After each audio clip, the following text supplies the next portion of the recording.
Abra comigo. Se você quiser tomar o seu lugar, esteja à vontade, tome assento. E abra sua Bíblia comigo no Evangelho de Lucas. Eu particularmente gosto muito do Evangelho de Lucas. Talvez porque Lucas era médico, ele traz tantos detalhes muito preciosos que talvez os outros evangelhos ocultem. Não que eu esteja obviamente menosprezando os demais, mas o meu evangelho preferido, predileto, é o Evangelho de Lucas. E eu quero que você abra comigo no capítulo 8, do versículo 43 em diante. Lucas 8 e 43. Quem achou, diga amém. Aleluia.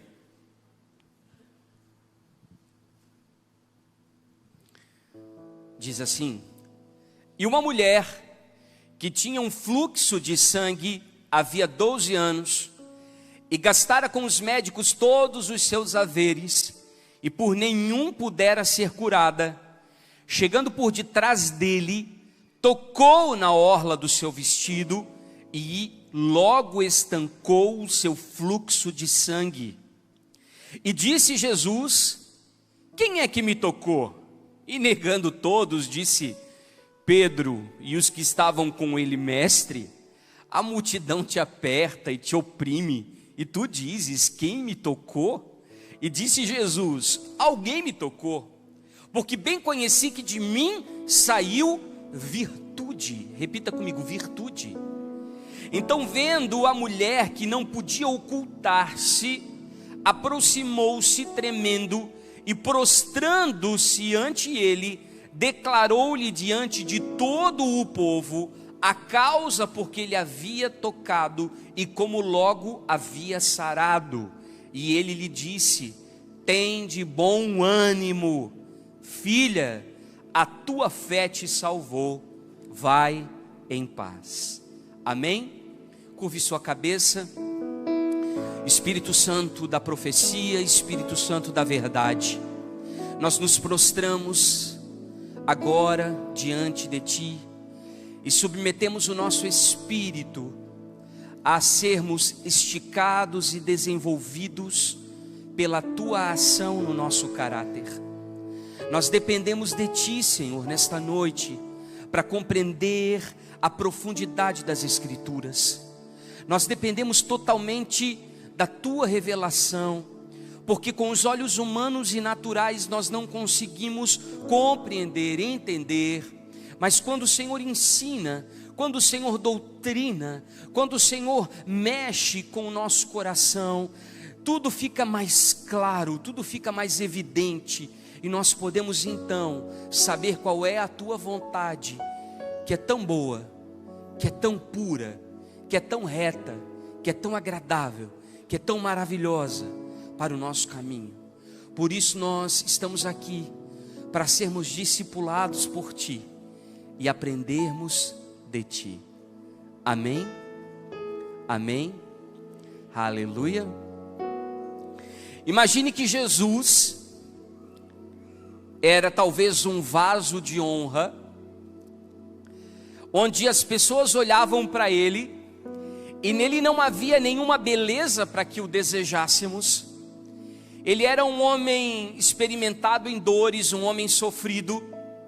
Não havia nada que o destacasse dos demais, tanto que você sabe disso, que Judas, para poder vendê-lo aos romanos, teve que criar um código onde ele o beijava, para que ele pudesse ser reconhecido dentre os demais, por ele ser tão parecido com as pessoas, por ele ser tão gente, por ele ser tão humano.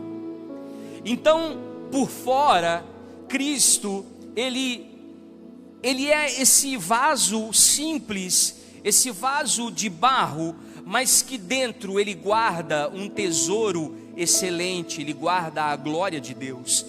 Eu chamo isso de fator Tabor, quando lá naquela montanha, o Senhor, Ele rasgou a sua carne para revelar a sua verdadeira identidade no Espírito, e Ele mostrou o seu corpo glorificado, e todos puderam ver quem Ele era de fato e de verdade, como o Machia, Yeshua HaMashiach, o Filho do Deus vivo. Tanto que os discípulos que estavam ali, eles ficaram desesperados. Eles queriam de alguma forma montar cabanas, montar tendas e permanecer ali, porque a visão foi tão esplendorosa, foi tão magnífica, que os olhos não conseguiram alcançar a dimensão e a plenitude daquilo que eles estavam vendo diante deles. Então imagine o quanto Cristo carregava dentro de si algo belo. Repita comigo: virtudes. E a sua generosidade, a sua liberalidade, o seu amor era tão grande, era tão intenso, era tão transbordante, que as pessoas, ao tocarem nele da maneira correta, do modo certo, elas conseguiam fazer com que desse simples vaso de barro saísse um tesouro eterno que era transferido para a vida delas. É como se acontecesse uma permuta de identidade. É como se aquilo que Jesus carregasse estivesse agora sendo transferido, impartido com quem o tocava. Quantos me acompanham? E é mais ou menos isso que esse texto está nos dizendo.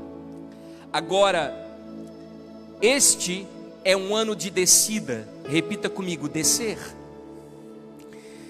Se nós formos avaliar dentro de um aspecto judaico-cristão, nós estamos vivendo um ano de descida, um ano de Tevilá, um ano de Dalet, um ano de casa 4. Vocês sabem que eu, como profeta, tenho uma leitura um pouco diferenciada, talvez dos demais irmãos da casa. Eu tento confirmar a revelação que o Senhor me entrega com outras questões que acabam orbitando a minha volta. Então, para mim, o mais importante é a revelação, é aquilo que Deus está me mostrando. Mas quando Deus começa a apontar alguns sinais ao meu derredor que confirmam aquilo que Deus tem trabalhado no meu coração, isso é realmente um fato muito importante para que eu possa compartilhar com a igreja aquilo que o Espírito Santo está comunicando, amém? E este ano é um ano de descida. Eu sinto que algumas questões muito positivas na nossa vida estão acontecendo. Talvez aquilo que você imaginava de uma forma trágica, terrível, que fosse ocorrer, não aconteceu. Talvez pela própria intercessão da igreja, ou pela intervenção do próprio Deus, pela mão misericordiosa do Pai, que foi estendida sobre nós, muitos de nós saímos ilesos de uma pandemia. Muitos de nós pensávamos que perderíamos os nossos empregos, os nossos negócios, e quando nós percebemos daquilo que nós achávamos que seria a morte geral e total, Deus trouxe vida, e vida com abundância. Muitos de nós temos testemunhos desafiadores de vitória, coisas que diante dos nossos olhos eram obstáculos intransponíveis, eram desafios realmente, muralhas grandiosas, e nós conseguimos ultrapassar e vencer sob a força do Deus vivo, não na nossa. Então nós poderíamos aqui entregar o microfone para muitas pessoas que compartilhariam muitos milagres que receberam esse ano. Mas, embora tudo isso de bom esteja acontecendo ao nosso derredor, a impressão que eu tenho é que interiormente o Senhor está nos levando a descer os degraus da humilhação, do quebrantamento e da humildade, para que venhamos reconhecer que nós não somos absolutamente nada sem que Ele esteja nas nossas vidas.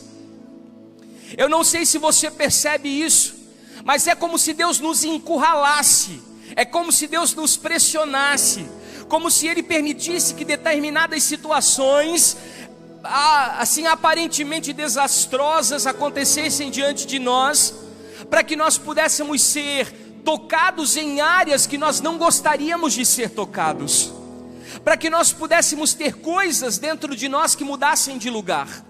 Porque para aquilo que Deus deseja fazer nos próximos anos, nós precisamos estar alinhados.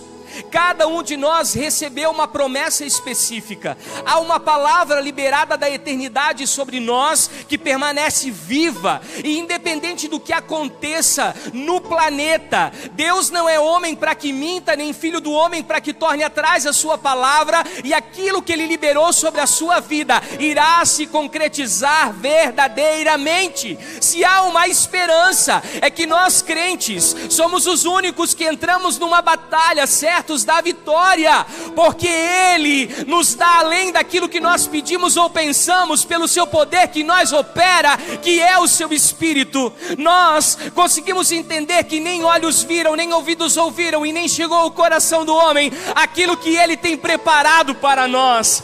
Portanto, querido, não coloque os olhos nas circunstâncias, não viva segundo as situações que estão acontecendo ao seu derredor, mas olhe para o Senhor, autor e consumador da sua fé.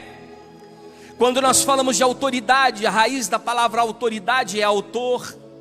Portanto, é importante você entender que se a autoridade que você recebeu em nome de Deus para influenciar pessoas, para influenciar ambientes, para adentrar determinados lugares, ele não for usado com o reconhecimento de que o autor te deu essa autoridade, te concedeu essa autoridade, você não poderá estar nesses lugares, porque nós precisaremos estar vazios de nós mesmos.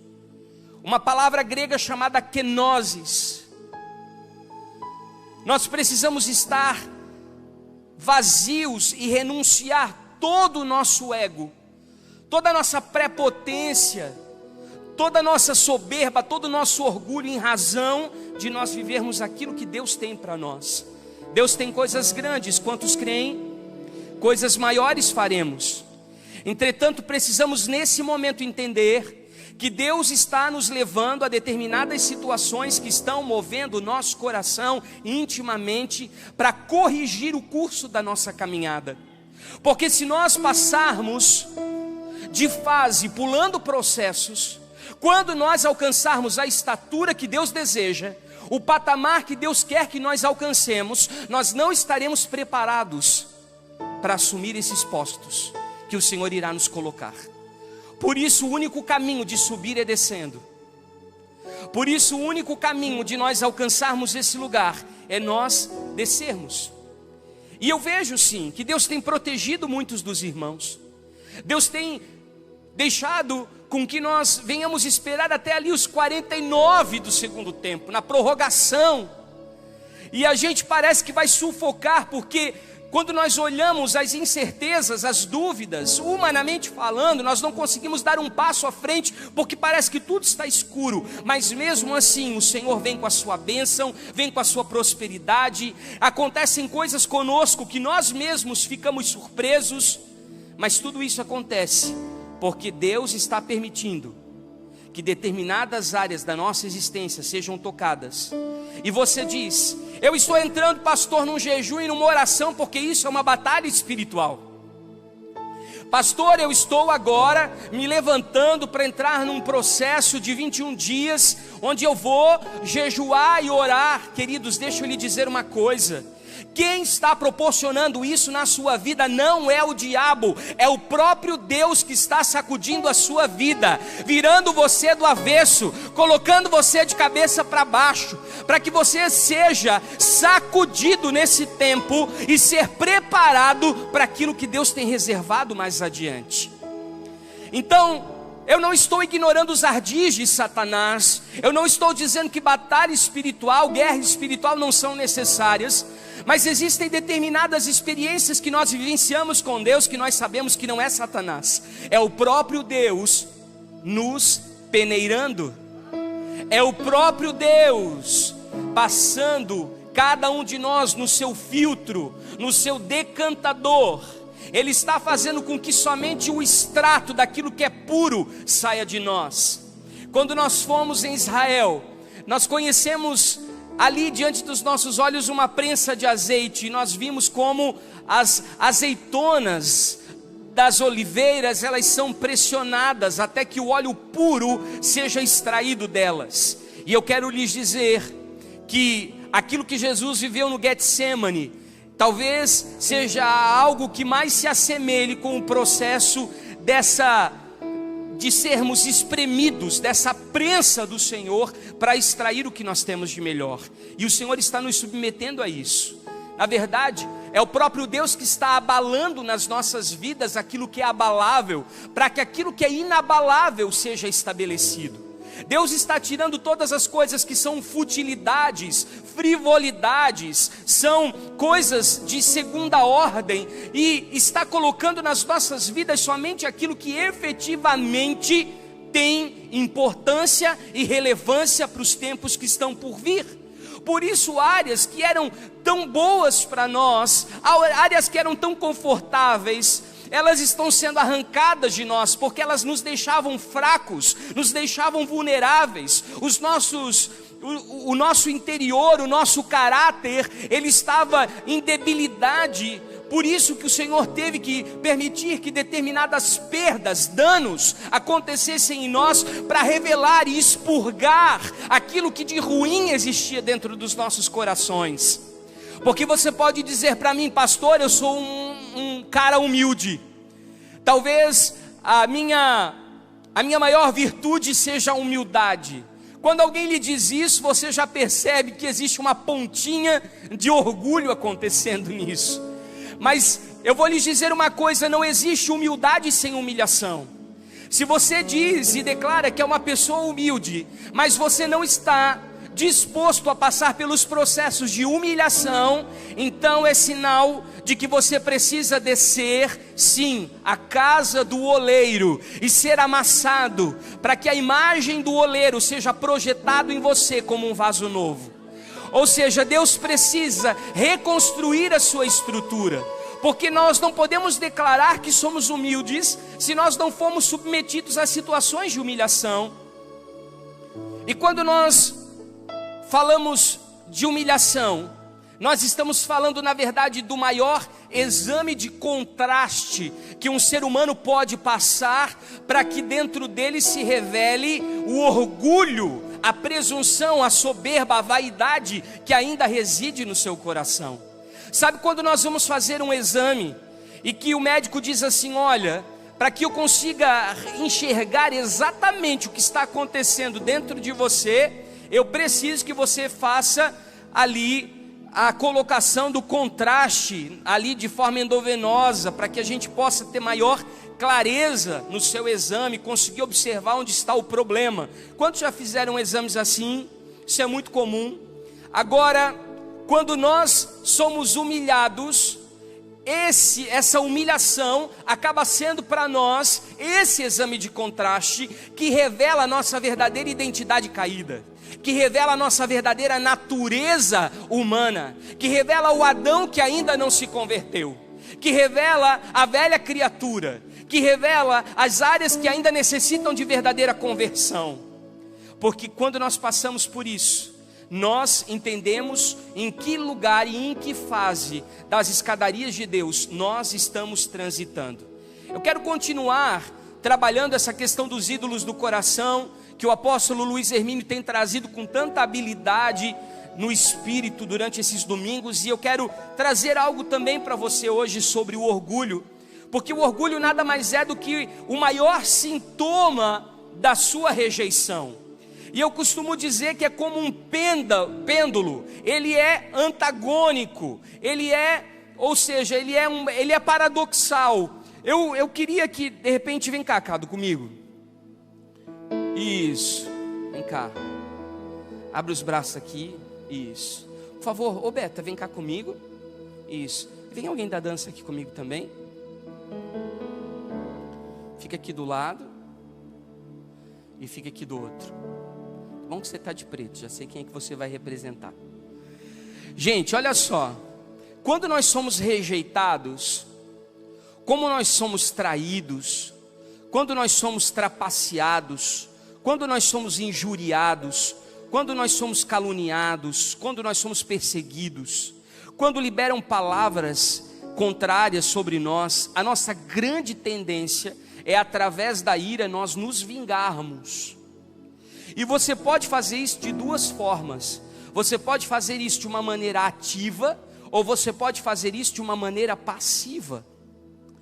Tem pessoas que, por conta da rejeição que vivenciaram, elas se tornaram homicidas emocionais. São pessoas que matam tudo aquilo que está ao seu derredor e à sua volta. As pedras que foram jogadas nele, ele volta a as atirar em todas as pessoas que o agrediram. São pessoas iracundas, são pessoas que têm o fascínio pelo poder, são pessoas que querem demonstrar autoridade pelo status, são pessoas que valorizam as altas posições, que dão carteiradas, são pessoas que utilizam o seu próprio nome para colocar as pessoas no seu devido lugar, porque é humilhando que elas se vingam, na verdade, daquilo que fizeram contra elas e que está aqui preso, guardado no seu inconsciente. Quantos me entendem?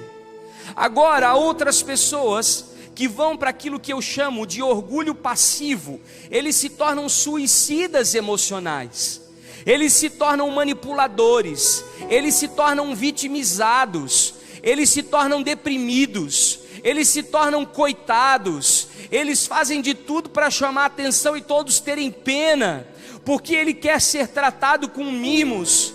Porque o que ele faz? Ele pega as pedras que um dia jogaram nele, e o que ele faz? Ele coloca uma mochila pesada nas costas, e ele vai carregando essas pedras pesadas nos seus ombros, e ao invés de descer as escadarias do alívio de Deus, elas sobem as montanhas para alcançar lugares altos, usando das suas manipulações sutis, dos seus subterfúgios emocionais, manipulando, enganando. Ou seja, a aparência é de piedade, mas o coração também é orgulhoso. Então aqui é antagônico, mas muitas pessoas vão para o lado de lá e outras pessoas acabam vindo para o lado de cá, de acordo com aquilo que elas reagem diante da rejeição. Quantos me entendem? Digam amém. Palma para os nossos atores. Obrigado, gente. Então essa mulher do fluxo de sangue que nós acabamos de ler, ela é um grande exemplo disso. Repita assim comigo: fluxo de sangue. Porque ela era vítima do segregamento. Assim como um leproso, ela também habitava em lugares onde ela não podia ter contato com as outras pessoas. Uma das coisas interessantes que também vimos em Israel foi que em todos os hotéis em que nós estivemos, as camas elas eram separadas, 2 camas de solteiro, principalmente em Jerusalém, onde os hotéis são ortodoxos.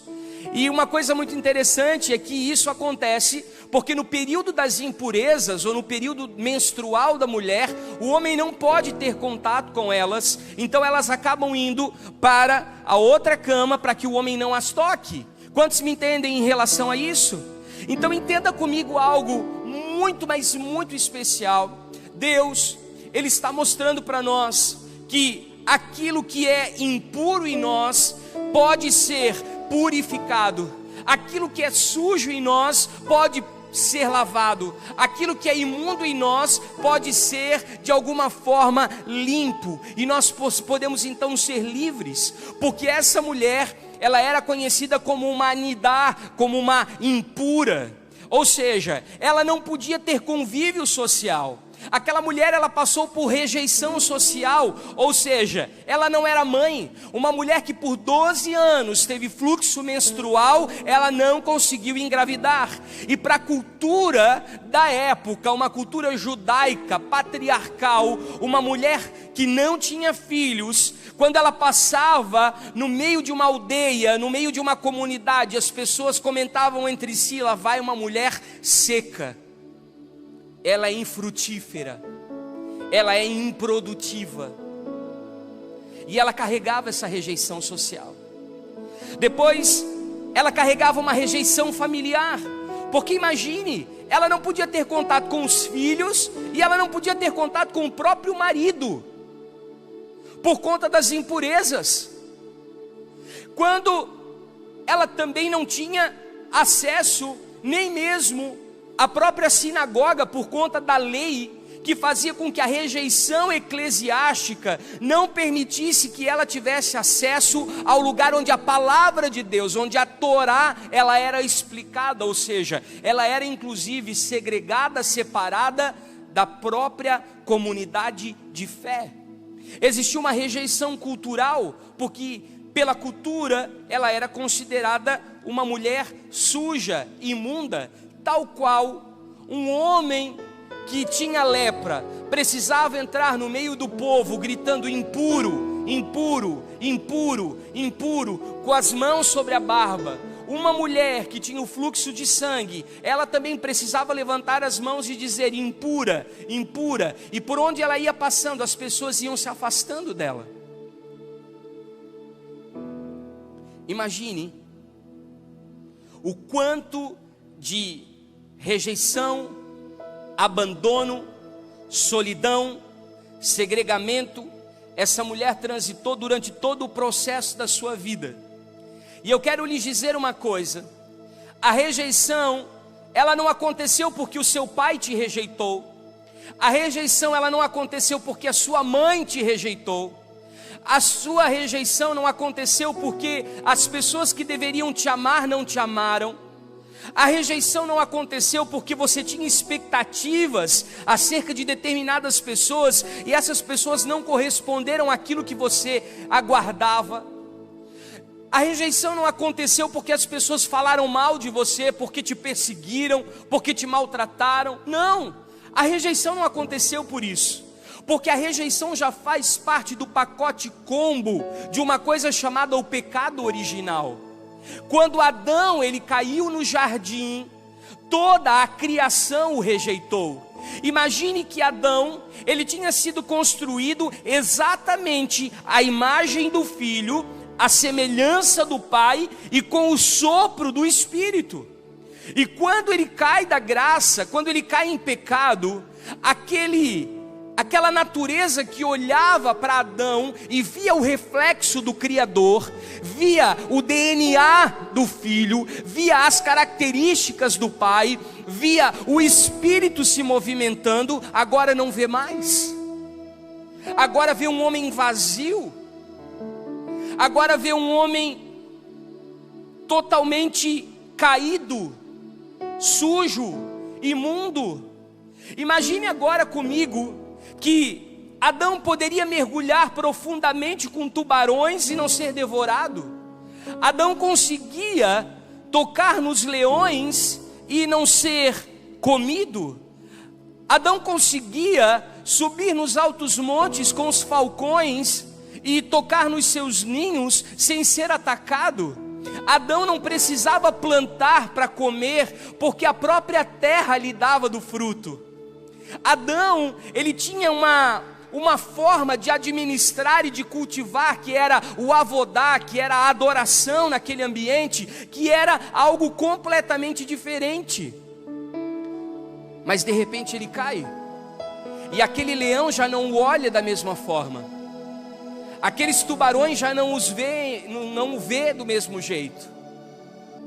As serpentes peçonhentas, as aranhas, você começa a ver que já não o enxergam como a imagem de Cristo. Então toda a natureza, ou mais do que isso, todo o cosmos, rejeita o homem e a mulher.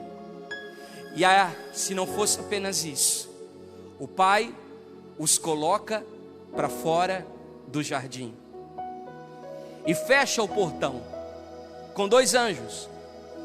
Imagine só agora esse homem sendo colocado para fora e tendo que começar uma vida onde a terra começa a produzir espinhos e abrolhos, onde ele tem que sofrer e comer do próprio suor do seu rosto, onde a própria criação o rejeita. E você começa a perceber que no Velho Testamento você vê, por exemplo, que Daniel, ele entra na cova dos leões e os leões não se alimentam dele. Você vê que Eliseu é ridicularizado como o calvo que não sobe, e uma ursa desce e come as crianças. Você vê que Jonas é engolido por um grande peixe e é devolvido numa praia. Você vê, por exemplo, que o profeta levanta a mão e diz: sol pare, como Josué fez, e o sol parou, criando o ano bissexto. Você vê aquilo que acontece quando Elias levanta a mão e diz que cesse as chuvas, e um tempo de seca e de estio acontece na terra, e quando ele levanta a mão novamente, a chuva volta a descer. Por quê? Porque homens que refletem Deus, eles têm poder sobre todas as coisas. Existe autoridade em você, porque quando a natureza, quando as riquezas, quando os elementos, quando as pessoas, elas olham para vocês, elas não veem mais você, porque você já morreu para a sua velha natureza, e você já não vive mais para você mesmo, mas Cristo agora vive por meio de você. E quando eles olham para você, eles não enxergam mais você, mas eles enxergam o Cristo que emana do seu coração. O seu olhar é diferente, as suas palavras são diferentes, o seu abraço é diferente, aquilo que você transmite é diferente. Você tem uma luz que as pessoas são incapazes de compreender de uma maneira humana, mas é porque você está refletindo o DNA daquele que te criou. Você voltou a ser a imagem do Filho pelo novo nascimento. Você passou a ter a semelhança do Pai quando você nasceu de novo da água e do Espírito.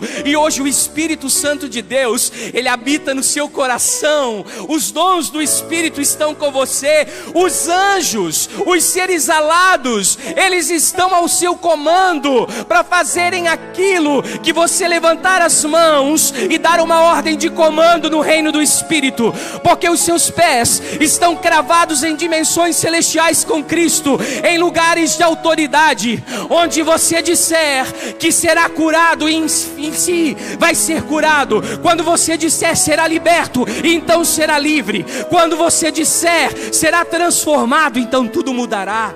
Porque quando as pessoas olham para você, quando o cosmos olha para você, enxerga Jesus Cristo, e aprove ao Pai congregar nele todas as coisas visíveis e invisíveis, as que estão nos céus, as que estão na terra e debaixo da terra. Então quando você transmite a Cristo ressuscitado, algo diferente acontece ao seu derredor. O seu casamento muda, a sua empresa muda, os seus negócios mudam, a educação dos seus filhos muda, o seu ministério muda, tudo é transformado. Xeri alaba subi anderevia, rala sobi alaba sorican muinduíbe alabagá. Oh! Repita comigo: Cristo em vós, a esperança da glória. Eu quero lhes mostrar algo chamado Kintsugi. Quem já ouviu falar em Kintsugi? Kintsugi, pode colocar para mim lá, por favor, pessoal. É um vaso de cerâmica japonesa, quebrado e reconstruído com ouro. Ele tem um significado, na verdade, poético, não profético. Ele simboliza todas as experiências que nós tivemos durante toda a nossa vida e que nos formaram. Mas aqui mais parece uma coxa de retalhos. E acredite, esses vasos, eles são mais caros do que vasos mingues, e eles são arrematados em grandes leilões por grandes valores, por uma quantidade imensa de dinheiro. E o homem consegue dar valor para isso, quando na verdade Deus, ele pode fazer o vaso de novo, completo, sem rachadura. Aqui você vê que as rachaduras, elas estão o quê? Completas por ouro. Mesmo que tivesse cravejado com pedras preciosas, ainda assim seria um vaso rachado. Mas não é o que Cristo faz conosco. Ele nos quebra nas suas próprias mãos, ele nos moe com as suas próprias mãos, e ele nos refaz totalmente, novamente, de dentro para fora, com novas motivações, com uma nova mentalidade, com um novo coração, capaz de alcançar novas dimensões do Espírito. Você pode aplaudir a Jesus por isso, porque o Senhor não é um Deus de remendos. Deus não nos remenda, Deus nos faz de novo. Aleluia! Deus nos faz de novo. Mas essa mulher estava há 12 anos perdendo vida. Repita comigo, 12 anos. O número 12, biblicamente ele representa o número da plenitude do propósito. Imagine que essa mulher, ela tinha um chamado, ela tinha uma promessa, ela tinha uma visão, uma missão, ela tinha uma vocação, ela tinha um sentido de vida, mas tudo isso foi prejudicado pelo fato de ela estar perdendo vida por conta do orgulho. Causado por quê? Pela rejeição. Então 12 anos que ela atrasou a obra de Deus na sua vida. 12 anos que ela poderia estar exercendo a plenitude daquilo que Deus a chamou para ser, para fazer e para ter. Mas ela estava atrasada em relação ao calendário de Deus. E quando você soma 12, 1 com 2, nós temos 3. E o número 3, biblicamente, ele representa a morte, o sepultamento e a ressurreição. Ou seja, essa mulher precisava de um encontro com Cristo, para que ela morresse para essa velha natureza, para que ela sepultasse essa mulher que foi rejeitada, que foi segregada, que foi humilhada, que foi perseguida, e ela pudesse então ressuscitar novamente com Cristo, quando ele declarasse na cruz do Calvário que estaria consumado. Ou seja, essa mulher, ela gastou todos os seus recursos, todos os seus haveres. Provavelmente era uma mulher de posses, que bateu em várias portas e muitos médicos, procurando a solução e a saída para o seu problema, e ela não encontrou. Por quê? Porque a sua vida estava estruturada naquilo que ela tinha e não naquilo que ela era. Muitas vezes nós confiamos na força do nosso braço, e a Bíblia diz que maldito é o homem que confia na força do seu próprio braço. Ou seja, muitas vezes nós temos uma escora nas nossas vidas, uma muleta nas nossas vidas, algo em que nós nos amparamos, algo que é a nossa segurança, algo que é a nossa confiança. E se você não governa sobre isso, isso te desgoverna. Se você não domina isso, isso tira o domínio que você tem sobre todas as coisas. Então a sua vida está estruturada em quê? Nos seus recursos, nas suas posses, na sua intelectualidade, na sua cultura, nos seus relacionamentos, no seu trabalho, no seu ministério, no que você tem estruturado a sua vida. Porque essa mulher, ela tinha estruturado a sua vida naquilo que ela tinha, porque ela foi procurar Jesus somente quando o dinheiro acabou. Por isso que muitas vezes Deus permite determinadas perdas e determinados danos durante a nossa jornada e a nossa trajetória, para nos ensinar a viver em dependência exclusiva e total dEle. Porque nós recorremos a Deus somente quando todas as portas fecharam. Ah, pastor, então eu também nem vou, porque quando eu tinha, eu não ia. Então agora que eu não tenho, eu não vou ser hipócrita de ir lá e pedir para Deus restaurar todas as coisas. Isso se chama, sabe o que? Orgulho. Não, mas eu tenho vergonha porque quando eu tinha, eu nunca ajudei. Agora que eu não tenho mais, eu preciso ser ajudado, eu não vou bater lá na porta. Sabe como isso se chama? Orgulho. Aquilo que nós chamamos de vergonha, Deus chama de orgulho. Ela gastou todos os seus recursos e ela estava o quê? Humilhada. Por quê, gente? Porque ela vivia sob a soberba da vida, ou seja, O que é a soberba da vida? São as nossas vaidades, são as nossas futilidades, são aquilo que nós consideramos importante, porque nós queremos construir a nossa identidade sobre coisas. E Deus quer dizer o seguinte: não seja para que eu seja em você, se esvazie para que eu te encha de mim. Não apresente o que você tem, e nem apresente o que você é, apresente quem eu sou.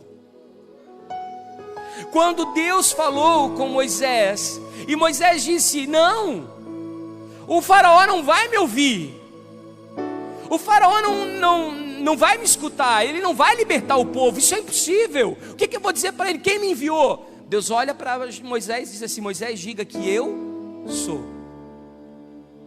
Quando nós queremos ser alguma coisa, é sinal de que nós não somos nada, porque nós queremos ser mais do que Deus.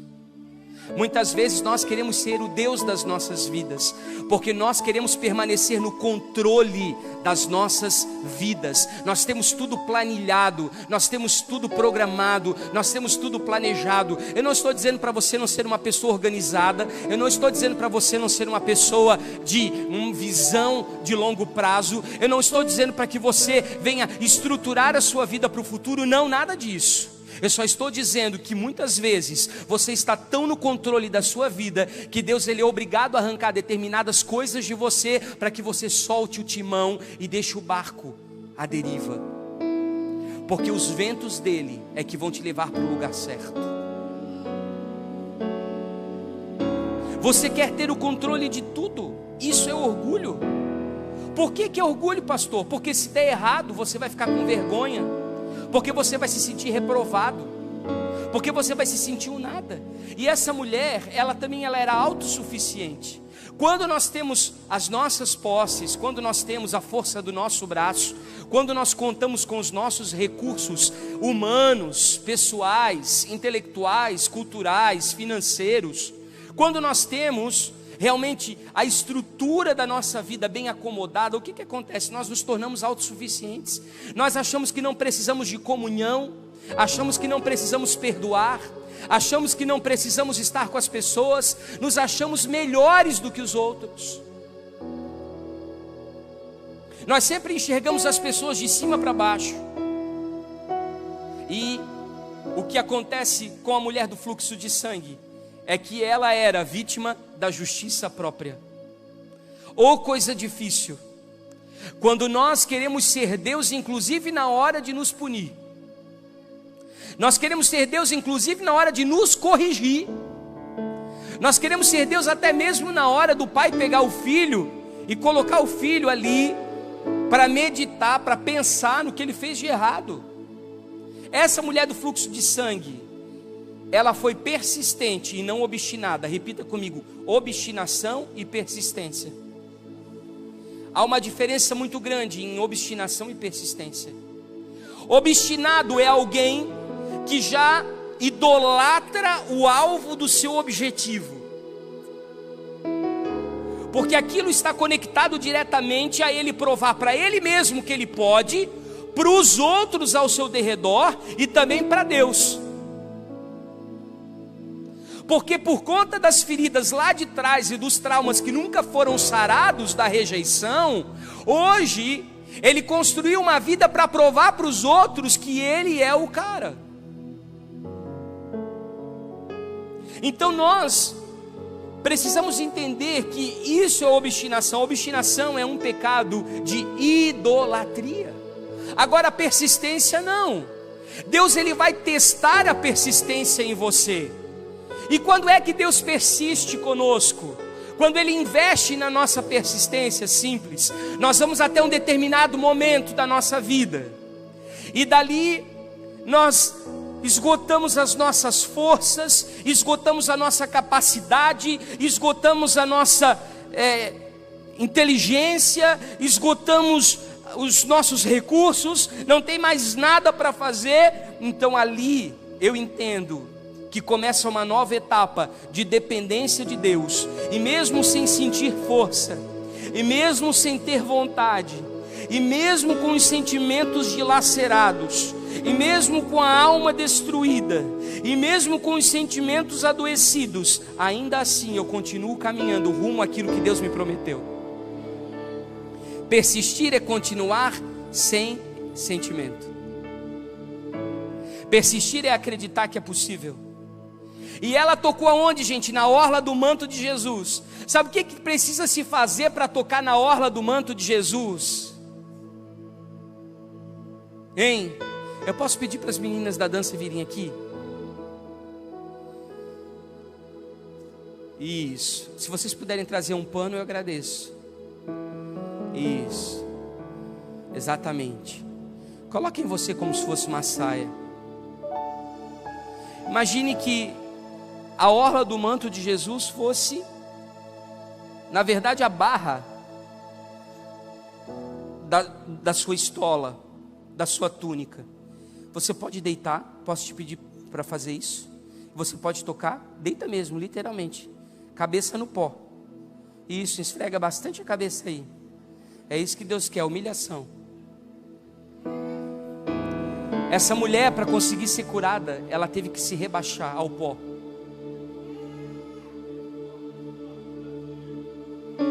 Por quê, gente? Porque nós precisamos voltar a ter contato com a nossa matéria-prima, que é o pó. Nós temos que lembrar que nós não somos nada sem Ele.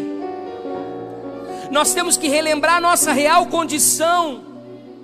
Nós temos que saber que quando Jesus nos toca, como Ele fez com aquele leproso, o tocou, a primeira cura daquele leproso que o adorou foi na alma, porque ele tinha tanta rejeição encarcerada na sua alma, que quando Jesus o tocou, ele foi livre nas suas emoções. Mas quando nós tocamos nele, nós somos transformados.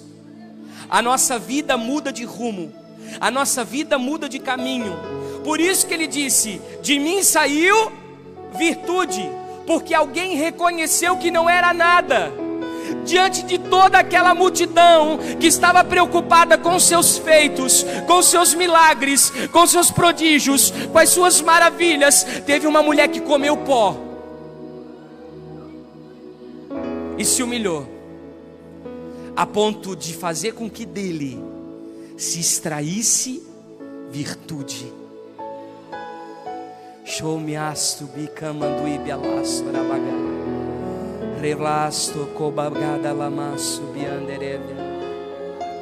Há muitas pessoas nesta noite que precisam ir para esse lugar. Só falta isso para algo acontecer na sua vida. Só falta isso para algo romper na sua vida. De mim saiu virtude, e ela tocou na orla do manto.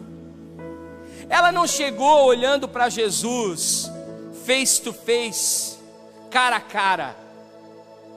Ela não chegou encarando Jesus. Ela não chegou empurrando Jesus como a multidão estava fazendo. Ela não chegou pressionando Jesus como a multidão estava fazendo. Ela não queria alcançar a cabeça de Jesus, porque talvez ela queria algo que viesse de cima. Não, ela foi para o pé. Precisamos ir para os pés de Jesus. Nós abandonamos esse lugar, que são os pés do Senhor, o lugar da humildade, o lugar do reconhecimento de que se nós somos alguma coisa, somos porque Ele é em nós, e não porque nós buscamos ser. Isso não tem a ver com os nossos méritos, isso tem a ver com o favor dEle nas nossas vidas. Quantos me entendem? Precisamos voltar para esse lugar. Precisamos voltar para um lugar onde nós podemos ouvir a voz dEle. De mim saiu virtude. E eu quero que você abra comigo em Números 15, 39. Para que você entenda aquilo que aconteceu naquele dia. Se você puder jogar para mim lá, Números 15, 39. Obrigado, meninas. Em Números 15, 39, a lei diz assim: nas franjas, que é exatamente onde essa mulher tocou, vos estará para que o vejais. Repita comigo: vejais. e vos lembreis de todos os mandamentos do Senhor. Repita comigo, lembreis. Repita comigo, mandamentos. E os façais, e não seguireis após o vosso coração, nem após os vossos olhos, após os quais andais o quê? Adulterando. Algumas traduções vai usar a palavra prostituindo. Adultério e prostituição, neste caso aqui, contra Deus, é idolatria. Repita comigo, idolatria. Quando nós idolatramos a nós mesmos. Agora preste atenção numa coisa aqui, gente. Aqui tem uma coisa muito interessante. As franjas vos serão para que vendo-as. Então aqui, quando ela tocou na orla de Jesus, ela passou o que? A ver. Passou, o Senhor disse que ela tinha fluxo de sangue, não disse que ela era cega. Ela era uma cega espiritual. Ela era uma mulher que ela tinha confiado somente nela. Ela não havia gerado nenhum tipo de expectativa no coração em relação a Cristo. E ali, quando você toca, a sua visão espiritual é alargada. A sua visão espiritual, ela é ampliada. Deixa eu lhe dizer uma coisa. Os prognósticos econômicos podem dizer algo. Os prognósticos políticos podem dizer outro algo. Os prognósticos globais podem dizer outro algo. Nós podemos ter muitas tendências futuristas para os próximos anos. Nós podemos ter muitos índices tabulados por especialistas e técnicos. Mas deixa eu lhe dizer uma coisa. Quem vai abrir a sua visão para enxergar o dia de amanhã é Deus. Quem vai fazer com que você tome decisões assertivas, que vão gerar aquilo que Deus espera para os próximos anos, é o Senhor. Esses índices todos são maravilhosos, eles são incríveis, eles nos inspiram a tomada de decisão, mas o mais importante de tudo isso é o sim e o amém de Deus. Quando você tem uma palavra liberada sobre a sua vida e caminha sobre ela, e não volta atrás naquilo que Deus disse que faria. Isso é enxergar além da religião. A religião dizia, você não pode estar no meio da multidão, e ela estava. A religião disse, você não pode tocar em ninguém, e ela tocou. A religião dizia, você não pode ir além, e ela foi. As métricas, os modelos, as formas te fazem viver dentro de uma caixa. E aí por isso que o contexto continua dizendo, vos lembreis de todos os mandamentos do Senhor. Por quê? Porque isso alterou a sua mente. A virtude de Deus, ela muda os nossos paradigmas. Ela transforma o nosso prisma, a nossa visão, o nosso ângulo. Muda a nossa forma de enxergar a vida. Toca a nossa mente, produz uma metanoia, produz um techuvá, produz uma mudança de direção. Você pensava de um jeito e você começa a pensar de uma forma completamente diferente. Deus te dá uma visão diferenciada da vida e das coisas. Algo que ninguém percebe, você percebe. Algo que nem ninguém lê, você lê. Algo que ninguém sente, você sente. Algo que ninguém faz, você faz. Por quê? Porque você está debaixo da glória de Deus. Quando você toca nesse lugar de humilhação em Deus, então aproveite. Se você está sendo humilhado, perseguido, caluniado, se você está sendo de alguma forma vivendo um momento de perda, de dano na sua vida, aproveite esse momento para tocar na orla de Cristo, nas suas vestes. Porque quando isso aconteceu, a palavra diz que os cumprais e não seguireis conforme o vosso coração, após os olhos, porque andais se prostituindo. Ou seja, ela teve uma mudança de natureza por conta dos mandamentos do Senhor. Ela recebeu a vida de Cristo. Pastor, mas naquela época, Cristo ainda não havia sido crucificado. Pastor, mas naquela época, a Torá ainda vivia em vigência. Tire os seus olhos da história e coloque os seus olhos na eternidade. Cristo já existia em Deus, o Verbo estava com Deus e o Verbo era Deus. O Cordeiro foi imolado antes da fundação do mundo. Cristo é a Torá. É o verbo, é a palavra viva que caminha. E um novo comportamento Deus deu a ela para que ela cumprisse. Ou seja, ela teria uma nova prática comportamental de vida. Porque não adianta você ver, não adianta você mudar a sua mente, não adianta você ter consciência dos mandamentos do Senhor se você não cumpre. Porque aqui diz que Deus ia mudar porque ela enxergava conforme os olhos. Deixa aqui para mim. Números 15, 39. Ela vivia segundo o coração e os olhos. Repita comigo: olhos e coração. E prostituição. Lembra do que eu falei sobre a soberba da vida? Lembra do que eu falei sobre a autossuficiência? Lembra do que eu falei sobre a justiça própria? Ela foi curada nesses 3 âmbitos, nesse momento. Deixa eu lhes dizer uma coisa. Alguém um dia me disse que o fundo do poço é o melhor lugar para alguém estar, porque quando você chega nesse lugar, você consegue ter impulso para voltar para a superfície. Então talvez você esteja vivendo uma situação aterrorizante nessa noite, mas eu quero lembrar que Deus pode fortalecer as suas pernas, os seus pés, para que você possa dar um impulso. Deixa eu lhe dizer, Deus tem coisas grandes para fazer nos próximos anos, mas você vai precisar estar alinhado. E se você não passar pelos processos de Deus, onde Deus vai tratar do seu íntimo, do seu coração, você não vai estar pronto para assumir aquilo que Deus planejou. Eu lembro que quando eu era criança, eu estudava numa escola pública, e para cortar caminho, eu pulava uma espécie de galeria, de uma valeta lá que tinha, e eu tinha as pernas muito curtas, então eu tomava uma certa distância para trás, para conseguir pegar impulso e conseguir pular a altura para atravessar esse lugar. É isso que Deus está fazendo com você. Ele está te puxando para trás para te projetar para frente.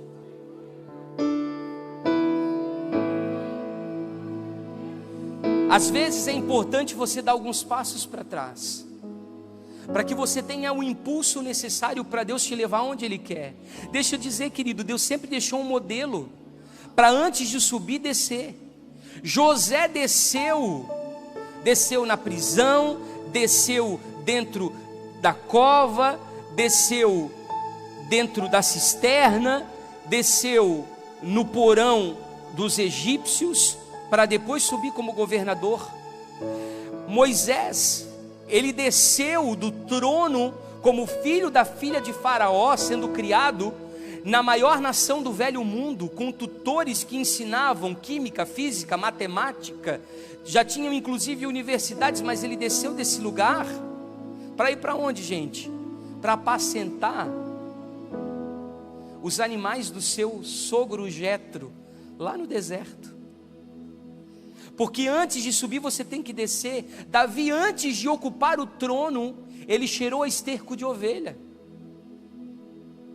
Nós precisamos entender que Jesus, Ele é o nosso modelo. Ele primeiramente desceu para depois subir. O problema é que nós focamos só na descida. Meu Deus, está tudo dando errado na minha vida. Meu Deus, não tem mais jeito para a minha vida. E você começa a virar um noiado. Você vê problema em tudo. Você só blasfema, só murmura, só reclama. Você só vê queda. Não. Entenda que a descida, ela já faz parte do processo da subida. Para Deus a descida é o meio do caminho para quem está subindo, é parte da jornada para quem vai alcançar a plenitude. Então é preciso descer se você quiser subir. Então essa noite é uma noite de nós descermos. Cada vez que o povo parava no deserto para armar as suas tendas, parecia que eles estavam parando no meio do caminho antes de chegar na terra prometida, e estavam atrasando a entrada deles naquele lugar que manava leite e mel. Mas não, era Deus os parando para alinhar para um próximo momento. E você vê isso acontecendo de uma maneira diferente quando Josué chega diante do Rio Jordão. Deus diz: não, eu farei maravilhas no meio de vós, e tem uma coisa: vocês vão passar por um caminho que vocês nunca passaram antes. Vocês vão descer até o quê? O meio do Jordão. Vocês vão ter que atravessar o Jordão, e Jordão significa aquele que desce. É o único rio que corre ao contrário. A fonte dele é lá embaixo e a cabeceira dele é lá em cima. Geograficamente ele corre contra a lei da gravidade. É aquele que desce. Porque ele começa onde? De baixo para cima. Entenda, Deus espera que a gente se humilhe. Pastor, mas como é que faz isso? Com exposição e com confissão. Mas não é a mesma coisa expor e confessar, não. A exposição é você pôr para fora.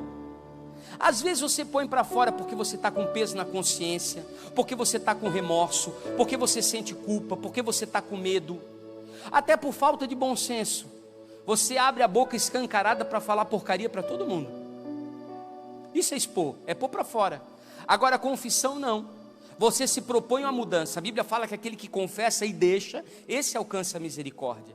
Agora, quando você une a confissão com a exposição, você tem aquilo que a gente chama de arrependimento. Repita comigo: arrependimento. E essa é a matéria-prima para a conversão. Porque quando você se arrepende, você entende que você faz parte o quê? Do pó.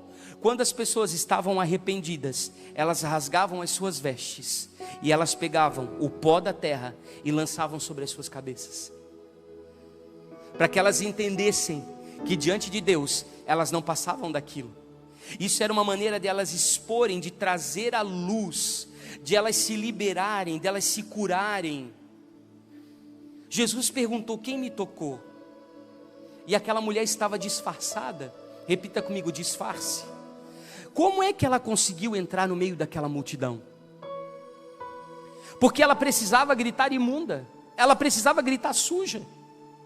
Para poder entrar ali dentro, ela precisava ser exposta, mas ela não foi, ela fez tudo de uma forma sutil. Ela foi por trás de Jesus, a Bíblia disse, e tocou exatamente no tzitzi, na orla do manto.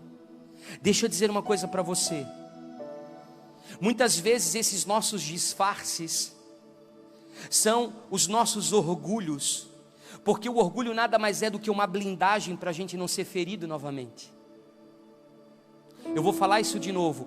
O seu e o meu orgulho são blindagens que nós construímos durante a vida para nós não sermos humilhados e rejeitados novamente. Só que diante de Deus nós precisamos nos expor. Talvez a sua concepção tenha sido uma concepção vergonhosa. Seus pais não eram casados, houve rejeição na sua família em relação ao seu nascimento. Talvez durante a sua gestação os seus pais se separaram. Talvez você seja fruto de adoção e você não entende porque os seus pais biológicos te doaram para uma outra família. Talvez o ambiente em que você viveu era um ambiente hostil, onde as pessoas liberavam palavras e sentenças e decretos terríveis sobre você, de que você seria um perdedor, nunca daria nada, de que você era uma pessoa terrível. Coisas abomináveis foram ditas a seu respeito. Ou talvez durante a sua formação, as pessoas te disseram que para você ser alguém, você teria que ter poder, para mostrar para os outros que você era forte. Então você foi camuflando o seu abandono, você foi camuflando a sua rejeição, você foi camuflando a sua orfandade, você foi camuflando a traição, você foi camuflando os abusos, você foi camuflando a violência. Mas há uma capacitação de Deus. Por quê? Porque naquele momento que Jesus olhou para ela, ele disse assim: minha filha, vá, tem de bom ânimo, porque a tua fé te salvou. Se você hoje tiver o ânimo de se expor diante de Deus, a fé que está no seu coração pode trazer salvação para você e para sua casa. Isso pode levar você a um novo nascimento, e quando o último dia a trombeta tocar, o seu corpo vai ser glorificado. E a sua natureza, que era uma natureza pecaminosa, caída, suja, vai se tornar limpa, mais alva do que a neve, e você vai alcançar a estatura de varão perfeito. Quando você perceber que você estava vivendo um lugar de morte, você vai ser tão esticado que Deus vai te fazer experimentar a glória, porque Cristo foi do Elohim, que era o Deus, até a morte, e morte de cruz. Tem gente que quer escolher como vai morrer. Pastor, eu até morro, mas então me faz deitar numa cama de colchão d'água, põe um soro aqui, com uma anestesia, e depois então bota o veneno para eu nem ver que eu estou partindo. Não, querido, não existe outro caminho se não for pela cruz. Nós temos que ser crucificados com Cristo, e para isso nós vamos ter que passar por esses processos. Para quê? Para que o nosso ego ele seja esmiuçado. A Bíblia fala sobre a profundidade, a altura, a largura, que são as medidas do varão perfeito, são as medidas exatas do Cristo. E você sabia que a palavra altura e profundidade, elas têm o mesmo significado no original? Porque quanto você mais desce, você mais sobe. Enquanto você não se dispor a descer, Deus não vai fazer algo na sua vida, porque então você vai sofrer perdas, você vai ser humilhado, você vai ser rejeitado, você vai ser caluniado, você vai ser perseguido, e aí você vai passar por um período de exposição, de vergonha, de dor, de preconceito, e de repente Deus começa novamente a te usar, e você sobe o degrau da autoridade, e Deus começa a te devolver os dons e os talentos, e Deus começa a valorizar o seu caráter antes daquilo que você faz, porque Ele valoriza o que você é, e Ele começa a te restituir todas as coisas que foram perdidas. E aí agora você vem aqui para o meio de novo e começa a se inflar, e começa a se achar o tal, porque Deus te honrou. Não, aí você começa o processo todo novamente. Deus ele vai fazer com que você seja levado todos os dias, como ovelha muda ao matadouro. Então eu preciso morrer para mim, o meu luto diário. Eu preciso morrer para as minhas vontades e para os meus sonhos. Eu preciso renunciar para abençoar os outros. Eu preciso perder para que os outros ganhem. E eu vou novamente passando por todo um processo de humilhação, de quebrantamento, descendo as escadarias que Jesus desceu, que não teve condição de ser Deus, mas Ele desceu em forma de homem e morreu com morte de cruz. E novamente Deus o colocou com o nome sobre todo nome, a qual todo joelho se dobrará e toda língua confessará que Ele é o Senhor. Ou seja, esses processos são contínuos, são cíclicos na nossa vida, eles jamais vão terminar, porque nós precisamos ser depurados dia a dia. Essa palavra no hebraico, no grego, ela quer dizer kenosis. E aí eu quero encerrar com Filipenses 2, 1 e 11.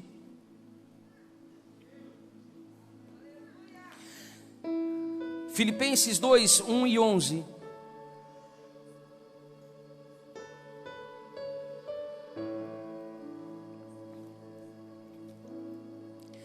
Nada façais por contenda. O que é fazer por contenda, gente? Por vingança. Um dia me bateram, um dia me rejeitaram, um dia me abusaram, um dia me traíram, um dia me prejudicaram, um dia me mandaram embora, um dia me deixaram sem comer, um dia me deixaram ao léu. Deixa eu dizer uma coisa para você: seu coração ainda está ferido, você ainda quer provar para essa pessoa por vingança que você é melhor do que ela.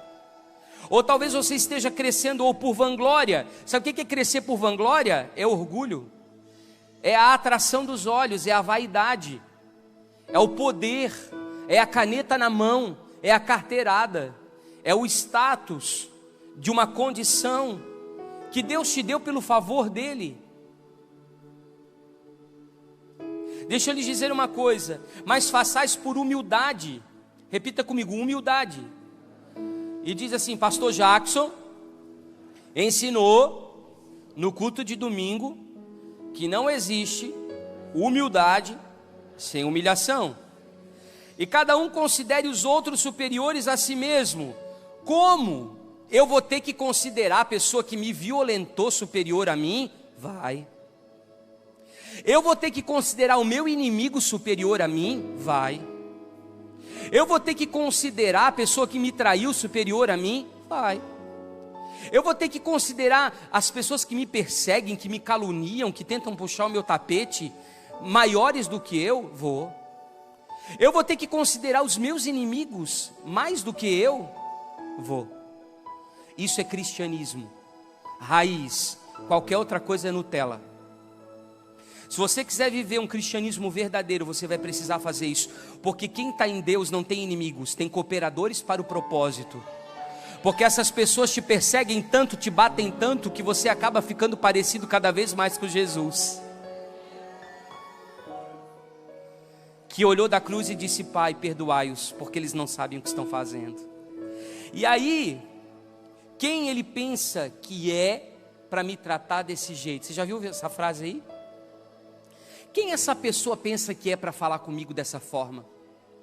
Quem esse cara pensa que é para me tratar desse jeito? Será que ele não me conhece? Será que ele não sabe a minha história? Será que ele não sabe como é que eu cheguei até aqui? Eu não sou qualquer um. E aí o que acontece? Toda aquela rejeição lá de trás, ela vem para fora. Então, não atente cada um para o que é propriamente seu, mas para também aquilo que é dos outros. Ou seja, propósito, gente, é coletivo. Repita comigo, propósito é coletivo. Aquilo que vem na sua mão para você fazer, se for só seu, não serve para nada. Porque o propósito é coletivo, ele é plural. Ele precisa alcançar as pessoas que estão ao seu derredor. O que Deus te deu não diz respeito a você. Não é para você ficar massageando seu próprio umbigo. Não é para você ficar fazendo cócegas no seu próprio ego. É para abençoar vidas, para abençoar pessoas. De sorte que haja em vós o mesmo sentimento. Aí é difícil, Fernando. Que haja o mesmo sentimento é difícil. Por quê? Porque eu posso chegar aqui para o pastor Lucas e dizer assim: Lucas, cara, você é meu amigo, que saudade, velho. Me dá um abraço aqui. Cara, como é que vai a vida? Cara, eu estava com saudade de ti, meu, como eu te amo. Eu posso estar sendo o quê? Falso. Hipócrita. Mentiroso. Mas Deus não quer que haja o comportamento, Ele quer que haja o quê? O sentimento. Haja em vós o mesmo sentimento que houve em Cristo Jesus. Então não é de fora para dentro, é de dentro para fora. Porque o Lucas vai sentir, quando eu abraçar ele de verdade, ele sentir amor. Quando eu olhar ele nos olhos e ele sentir que ele é importante para mim. Quem está me entendendo aqui? Então não se trata de uma mudança de comportamento, se trata de uma mudança de natureza. É uma alteração na sua matriz, no seu DNA espiritual. Deus quer te mudar de dentro para fora. Por quê? Ah, pastor, mas eu não sinto de abraçar o pastor Genilson. Então eu sei que eu vou ser hipócrita se eu abraçar ele, porque eu não me dou muito com ele, eu não gosto muito dele. Mas se a Bíblia diz que é isso que eu tenho que fazer, no início, mesmo que eu não sinta, eu tenho que fazer, porque o comportamento também pode mudar o sentimento. Eu vou fazer uma vez e vai ser desconfortável. Eu vou fazer 2 vezes e não vai dar certo. Eu vou fazer 3 vezes e ele vai me dar uma patada. Vou fazer uma 4ª vez e ele vai me dar uma judiada. Na 5ª vez, eu já vou com tanto amor, que independente do que ele faça, não tem mais sentido, porque o que ele é não me muda o que eu sou. Porque as pessoas que você não consegue transformar, transformam você. As pessoas que você não consegue mudar, te mudam. Então você precisa entender que esse texto ele diz assim, que sendo em forma de Deus, não teve por usurpação ser igual a Deus, mas se esvaziou. Repita assim comigo: se esvaziar. E aí eu quero terminar perguntando para você assim: quais as reações que você tem diante da humilhação? Você se deprime, se fecha? Você se transforma numa ostra? Ou você vira um leão? Você vira agressivo, você vira irado, você quer derrubar meia dúzia ou uma dúzia? Porque existe uma coisa muito interessante em Jesus. Apocalipse revela que ele era cordeiro e leão. Só que ele era leão para defender as coisas do reino e cordeiro para defender as coisas pessoais e próprias. Quando ele chega diante do templo e ele vê os vendilhões do templo negociando o Espírito Santo, ele toma um chicote e dá uma surra em todas aquelas pessoas. Ele se tornou um leão. Agora, quando ele foi humilhado, injustiçado diante do sinédrio, que disseram mentiras acerca dele, a Bíblia diz que ele baixou a cabeça e nada disse. Ele simplesmente silenciou. Deixa eu dizer uma coisa para você: se você está sendo rejeitado, responda com amor. Se você está sendo abandonado, responda com afeto. Se você está sendo esquecido, cancelado, essa é a palavra da moda, né? Recorde, mande presentes, mande flores, dê um telefonema, mande uma mensagenzinha no Zap. Se você está sofrendo solidão porque as pessoas que te cercavam, que te adulavam antes, agora largaram, abandonaram, te deixaram sozinho, valorize as pessoas que ainda estão ao seu lado. Porque às vezes a gente se preocupa tanto com quem foi embora, que a gente não olha quem está ali do nosso lado, e que é fiel e é honesto, e que nos valoriza. Essas pessoas precisam ser amadas, e elas estão ali esperando migalhas do seu amor e você não vê. Você se preocupa mais com os que foram, que viraram as costas para você, dos que o que ficaram para te ajudar. Se você está sendo injuriado, não se preocupe. O Senhor é quem julga as tuas causas. Ele é o advogado diante de Deus Pai. Porque o justo, ele não se justifica, apenas pratique a equidade, a verdade, a justiça, a moral, a ética. Se alguém está te caluniando, fique em silêncio. Até hoje eu não encontrei nada melhor do que o silêncio. E quando alguém chegar para você e disser que aquela pessoa falou mal de você sobre algum aspecto, você tem duas opções. Ou você pode fechar os seus ouvidos para informações tóxicas e destrutivas e afastar essa pessoa de você, porque assim como ela traz fofoca dos outros para você, ela traz fofoca de você para os outros. Ela leva. Então você diz: irmão, vai orar, não quero saber disso. Ou então, se essa pessoa vir falar que a outra pessoa está falando mal de você, comece a falar bem da pessoa que te desmoralizou. Diga: sério que ela falou isso de mim? Ah não, você deve estar enganada, porque ela é uma pessoa maravilhosa, ela é uma pessoa de virtudes, ela é uma pessoa incrível. Comece a ressaltar as suas qualidades, comece a ressaltar aquilo que ela carrega de bom. Quando nada está dando certo, comece a ter esperança, mantenha a fé, o foco, persista, não desanime, não dá chilique. Crente tem seus momentos do chilique, né? Uma porta fechou, ele já quer se enforcar num pé de cebola. Então, gente, uma porta fechou, não tem problema. Pastor, a porta fechou porque tem gente puxando o meu tapete, elas estão me prejudicando. Querido, é Deus te guardando por um tempo oportuno. Quando Deus tem algo para você, as pessoas podem caluniar, puxar teu tapete, comer pela borda, sabe, manipular, engodar, tentar te paralisar, levantar contra você, mas nada disso dá certo. Porque quem te prometeu foi Deus. E demore o tempo que demorar, e custe o que custar, uma hora as coisas vão acontecer. Porque nenhuma pessoa tem o poder de parar uma palavra que foi liberada da boca de Deus. Ou você está dando mais importância para a pessoa que se levantou contra você do que o Deus que te levantou?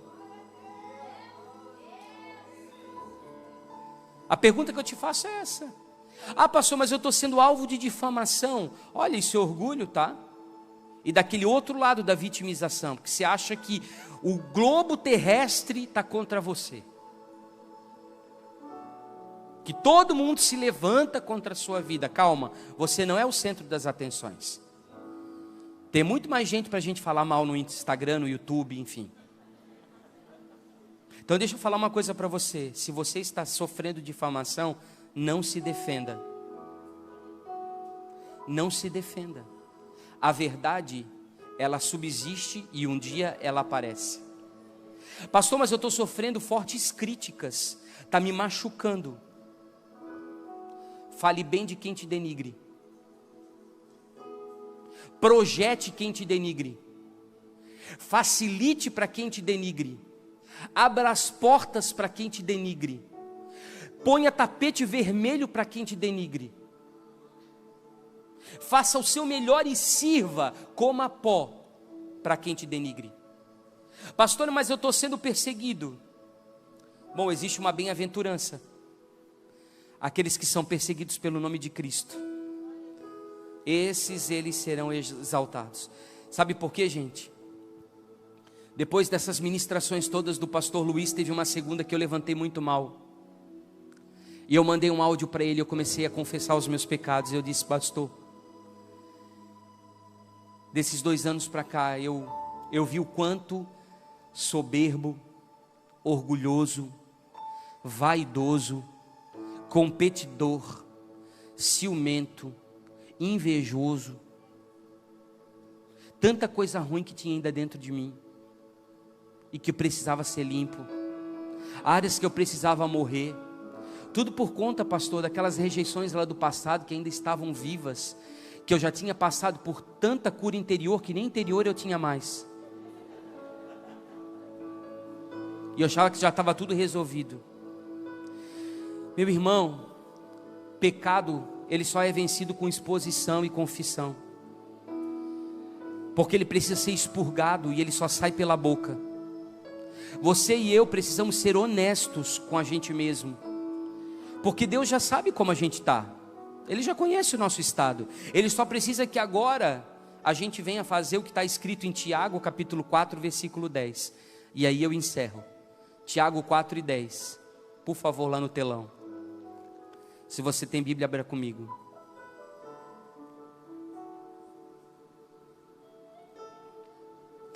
Humilhai-vos debaixo da presença do Senhor, e Ele vos exaltará. Não julgue ou fale mal dos seus irmãos. Nesse momento não ache culpados para a sua dor. Não ache culpados para a fase que você está passando. Não ache responsáveis pelo processo que você está vivendo. Apenas se humilhe debaixo das potentes mãos de Deus, e Ele a seu tempo vos exaltará. Sabe por quê, gente? Porque quando Deus te esconde, ninguém te acha. Mas quando Deus te mostra, ninguém mais te esconde. Sabe por quê? Porque sabe aquela lamparina que fica debaixo da cama? Por que ela está debaixo? Porque ela está no lugar da humilhação. Vai ter um momento que Deus vai tirar ela dali e vai colocar num lugar alto para que ela ilumine toda a casa. Então espera. Olhe para a pessoa que está ao seu lado e mesmo de máscara, diga: espera. Espere.